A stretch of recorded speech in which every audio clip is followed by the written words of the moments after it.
تقريبا كده اليهود اترفضوا من كل دول اوروبا، وبعد الممارسات الوحشيه اللي شافوها على ايد البيزنطيين كانت الدوله العثمانيه هي الوحيده اللي فاتحه دراعاتها ليهم وتعهدوا ليهم بحريه ممارسه العقيده زي ما بيقول اسلامنا، مقابل ضريبه معينه اتفرضت عليهم مقابل امنهم وسلامتهم. وما كانش فيه اي تفرقه ما بينهم وبين المسلمين، لدرجه ان هم تقلدوا بعض المناصب المهمه في العهد العثماني، وده عكس اللي كان بيحصل قبل تهجيرهم من اوروبا على ايد البيزنطيين. من ضمن الممارسات ديت واحد، عدم تقلد اي يهودي اي منصب عسكري او مدني في الدوله مهما كانت كفاءته.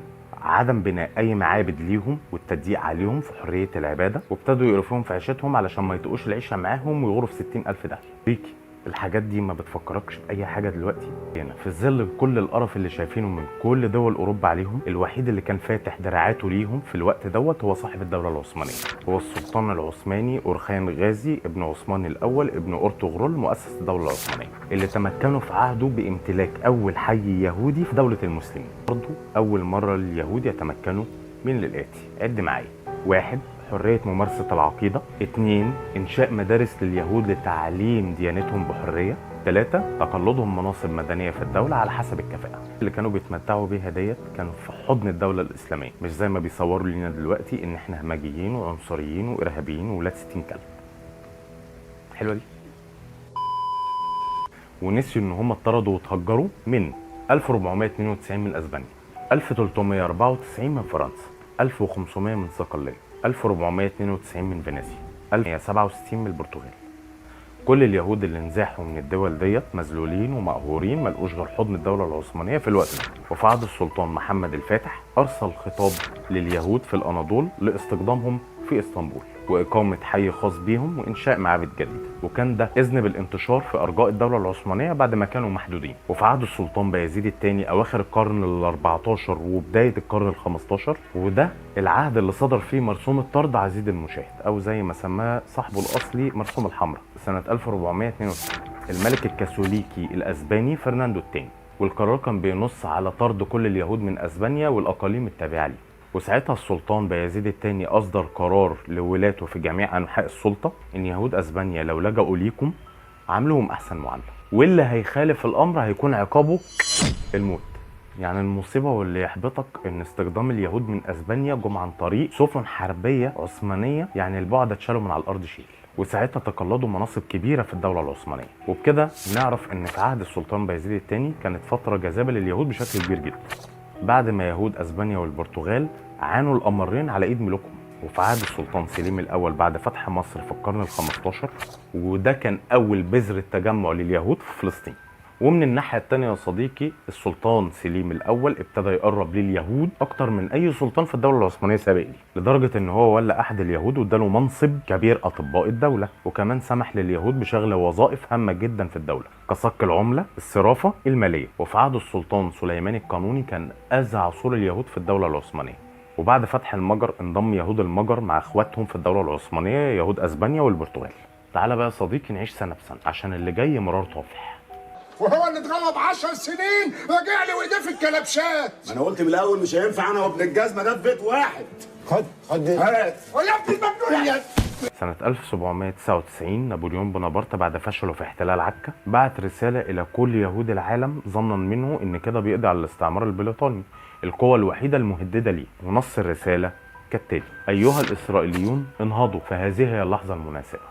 إن فرنسا تقدم لكم يدها حاملة إرث إسرائيل، سارعوا بالمطالبة لاستعادة مكانتكم بين شعوب العالم. وخلى نابليون الرسالة خبر أساسي في جميع الصحف الفرنسية، واتهزم نابليون وما تبقاش من ذكراه غير مجسم على تلة في عكا مكتوب عليها اسمه.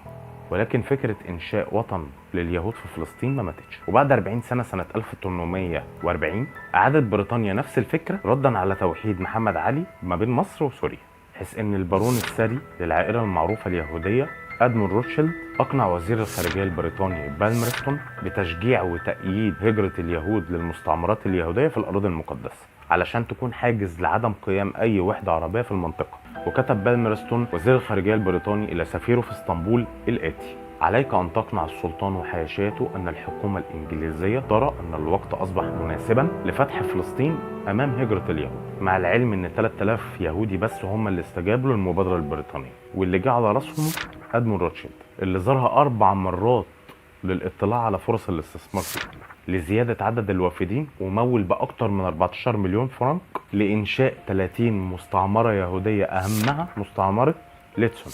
وبعديها سنة 1885 أصدر لأول مرة مصطلح الصهيونية على إيد الكاتب النمساوي ناثان بينون، وهدف الحركة الأساسي هي استيطان فلسطين.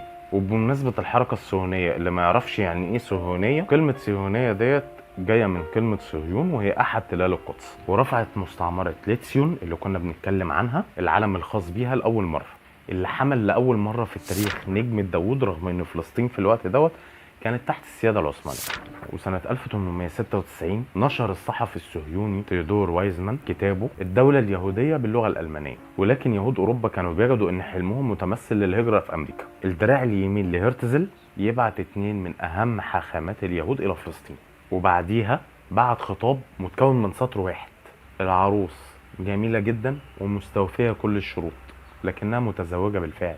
رغم إنهم عرفوا إن الأرض ليها شعب عايش عليها ومقيم فيها، لكنهم نفضوا للقصة وكملوا في الخطة بتاعتهم الصهيونية.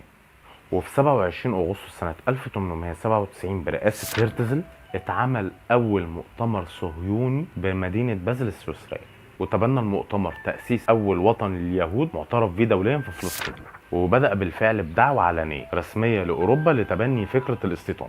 وساعتها بقى هرتزل عرف يلعب في دماغ انجلترا وأقنعهم إن بقاء دولتهم مربوط بقيام دولة يهودية في قلب الدول العربية وضمان تقسيمها، وبالفعل نجحوا في ده للأسف. والدليل على الكلام دوت لما صرح رئيس وزرائها كامبل بانرمان وقال: يتعين علينا أن نضع في هذه المنطقة وعلى مقربة من قناة السويس قوة معادية لأهل البلد وحديقة للدول الأوروبية. ركز بقى صديقي علشان السنين اللي جاية مهمة فشخ.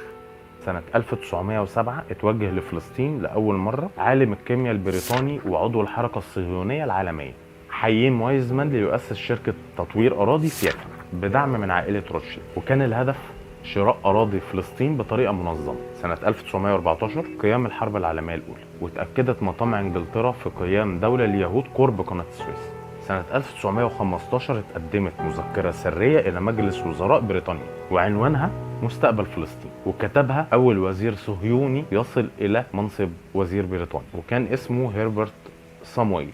واتكتب فيها إيه؟ الوقت الحاضر ليس مناسبا لإنشاء دولة يهودية مستقلة، لذا يجب أن توضع فلسطين تحت السيطرة البريطانية بعد الحرب لتعطي تسهيلات للمنظمات اليهودية لشراء الأراضي وإقامة المستعمرات وتنظيم الهجرة. وعلينا أن نزرع بين المحمدين من 3 ل 4 مليون يهودي أوروبي.